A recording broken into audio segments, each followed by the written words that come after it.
Tomorrow, you will compete in a grueling challenge to decide who makes the merge. No. No! The winning 6 will then move on to a second challenge, where you will compete against each other for individual immunity, and the winner of that challenge will earn the individual immunity necklace. Oh, and actually, they're kinda cooking here. So Murgatori appears to have been taken out back and sent to a farm upstate, and 1,000,000 Survivor fans collectively breathed a sigh of relief. I would say the Earn the Merge twist may currently be my least favourite twist of all time. Assuming we completely delete this twist from my brain and pretend it never happened. Considering Halloween is in a few days, I do have a Survivor themed costume prepared, thank you for asking. I thought now would be a good time to look back at the scariest thing Survivor ever did. Talk about what the Murgatori aimed to accomplish, how it evolved over the last several seasons, and if any iteration could really be considered a success. You may not think the Murgatori is scary enough to qualify as a Halloween video. My therapist will tell you this twist has had a lasting impact on my mental psyche for the past 4 years. Please let me have this. Without further ado, let's get into it. We'll start with Survivor 41, just kidding, you've been pranked. Reverse the numbers, we're starting at Survivor 14, also known as Fiji. Because as we all know, this is the only season of Survivor to ever be filmed in Fiji, isn't that crazy? For some reason they decided to merge, and then not do that anymore. Just unmerge for a quick round of voting.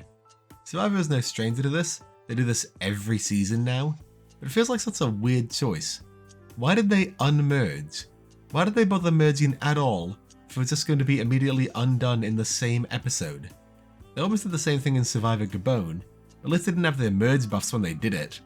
This isn't quite Earn the Merge, but I feel as if it's a precursor for what was to come. Alright, let's talk about Survivor 41. I think the Murgatori here genuinely had a chance of being good. I'm being serious.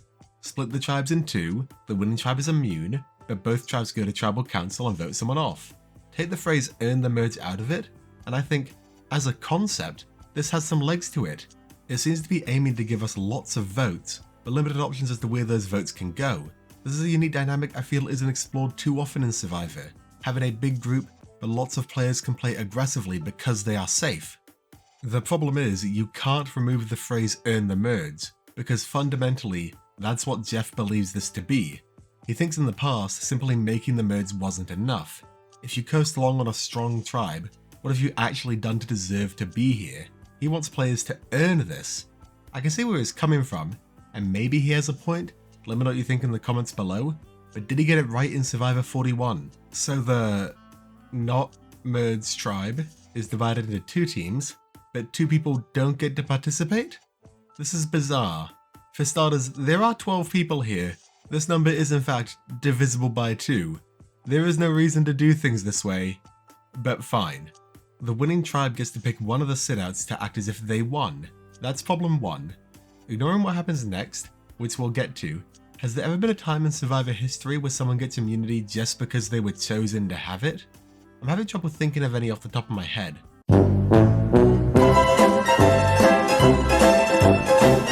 I understand the idea. It's to sow discourse between the group that won and the person that they chose to exile. But doing it this way is interesting to say the least. Then the winning tribe gets to go and have the merge feast, and I just don't like this. I think the merge feast is a celebration of making it this far in the game. Let everyone have cheese and crackers, damn it. It's part of why I don't like the game changes 2 people sitting out of the merge feast or no one gets to eat twist. It just feels mean-spirited. You know what, there are a lot of weird merges, I may talk about those in a future video. Okay, so one group is immune, and chose a friend, and got to eat. The other group needs to compete in an individual immunity challenge so we can have a total of several people immune at one tribal council. Slightly overkill, but it is what it... Erica, what are you doing? Oh no. She's time traveling. Not only did they make the teams compete in a challenge, they then made one team send Erica to Exile Island, and gave her the option to just be immune? No one knew that hourglass would be a thing. Things very likely would have played out extremely differently if they were aware. People were told they were immune, and now Erica comes in and says, haha, pranked. And you can't even be mad at Erica about it. Someone please give me a reason not to smash that hourglass. I cannot think of one. Even if all of your allies are currently immune. So what? Is there ever a single good reason not to take guaranteed immunity? Again, I get what they were going for. They want consequences for actions. If you choose to send someone away to exile, you better make sure they're not holding a grudge. Normally they simply have time to sit and brood. Maybe even look for an immunity idol. I think hiding an immunity idol here would have been a great idea. But instead you let us sit and seethe for 2 days before finally come to her and saying, hey, you know all those people that explicitly dicked you over? Wonder the funniest thing imaginable? So time is reversed by smashing the hourglass. You do know that hourglasses by definition have a time reverse mechanic built into them. You just turn it upside down and the sand flows the other way. There is literally no reason to smash the hourglass. Anyway, now all of those who won the first challenge, lost the first challenge, and need to compete for immunity. Which brings us to the fact that they just straight up lied to the players. So much so that Danny threatened to quit because he felt he couldn't trust production anymore. But once we got through it, I do feel as if I can see the vision. The problem is they were trying too many things at once. They wanted an immunity challenge that gave us lots of votes but few options. They wanted a reward challenge. They wanted a social dynamic of choosing one person and rejecting another. They wanted consequences for that social dynamic beyond the general backlash. They wanted to have an individual immunity challenge. It's just doing too many things at once and actively lying to the players about it. Spreading it over 2 episodes also did not help the reception at all. That was the most boring episode of Survivor. But every twist has a rough start. Can we improve in Survivor 42? Short answer. Kind of. It's good. It's big. It's Applebee's. Immediate A+ twist, let's go. Everything remained very similar to Survivor 41, with the caveat of, oh my god, I really don't want the same backlash we got last season. They still get divided into 2 teams, but now one, it gets Applebee's. The winning team still needs to pick their bestie, but are repeatedly told that whoever they send to exile will be given power to change the game. And to complicate your decision a little more, the person you send away will have the power to change the game. They even give the winning team the option to send one of themselves to exile instead, and take the power to change the game for themselves. Survivor 42 was basically a bunch of marginal improvements on 41. I just don't think marginal improvements could ever be enough to fix it.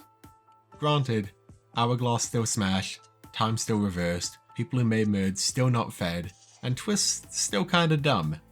But if they can improve it slightly for 42, surely they can improve it even more for 43. The problem is, even if they can't improve it, they're kind of forced to. The hourglass twist is something you can do twice, because Survivor 42 hadn't seen Survivor 41. Then, you can never do it again, because now the players know what's going to happen. So what do they do to improve the Mergatory this season? They took the entire concept and just dumbed it down. Now the 2 teams compete, the one person sitting out chooses someone to root for. If that team wins, they are also immune. I actually really like this aspect. It's always been fun in reward challenges at the very least. Do you choose the team you think will win? Do you choose the team with allies in it? Do you choose the team with enemies in it so you can keep tabs on them? It's a bit more straightforward when immunity is on the line, but I don't hate it. I still don't love only half of them getting fed, and we've lost Applebee's sponsoring the feast. This was a marked improvement over Survivor 42. It's also the season that introduced us to the word mergatory, and I love that word so much. Right now we're kind of in mergatory. But we've kind of lost a big chunk of mergatory, haven't we? We've entirely lost the social dynamic. There's no reason to be mad at the winning team beyond being hungrier than them. There's no consequences for making a bad choice in who to exile because no one is exiled. I don't miss these elements, but it's very easy to say Mergatory in Survivor 41 and Mergatory in Survivor 43 simply have different goals. Survivor 44 is even simpler than Survivor 43. It's literally just 2 tribes, one tribe is immune, vote someone out. There's not even the chance of someone getting mad they picked the wrong team. There is no way for there to be conflict from this. Survivor 45 and 46 were the exact same as Survivor 43. I don't think there's much for me to say on either of them. It was fine, but it was also getting stale, and that's something Survivor is afraid of.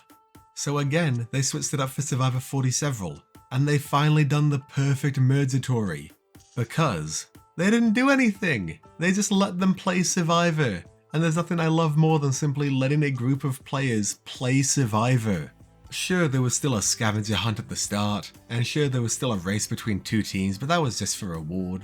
And sure, I may still want everyone to get to go to the Merge Feast, but I think I'll have to live with it. It turns out though, when you let people just play the game of Survivor normally, they do some really cool stuff with it. Everything about the last episode was great. Except for who got voted off, but hey, that's life. As someone who just spent the better part of a month in Germany, Andy's Deutsch. Ich mag dich, aber dein Spiel war wirklich schlecht. Auf Wiedersehen, mein lieber Freund. Es ist sehr gut. And with that, I think the Mergatory might genuinely be done. Not in name, but certainly in spirit. They started with the super high concept idea, with numerous different aspects of the game smashing into each other at high speed and causing a massive mess. And kept tinkering with it, and tinkering with it, and tinkering with it, until we were left with just a normal merge. And I'm thankful for it. Genuinely, bravo Jeff, this is amazing. But what do you think? Did Mergatory ever have legs to it? Did you see what they were going for? Do you think there's any way they could have salvaged the original concept? Let me know. Until next time, I've been Henry Hickman Survivor, and I'll see you at the Fall of Rome.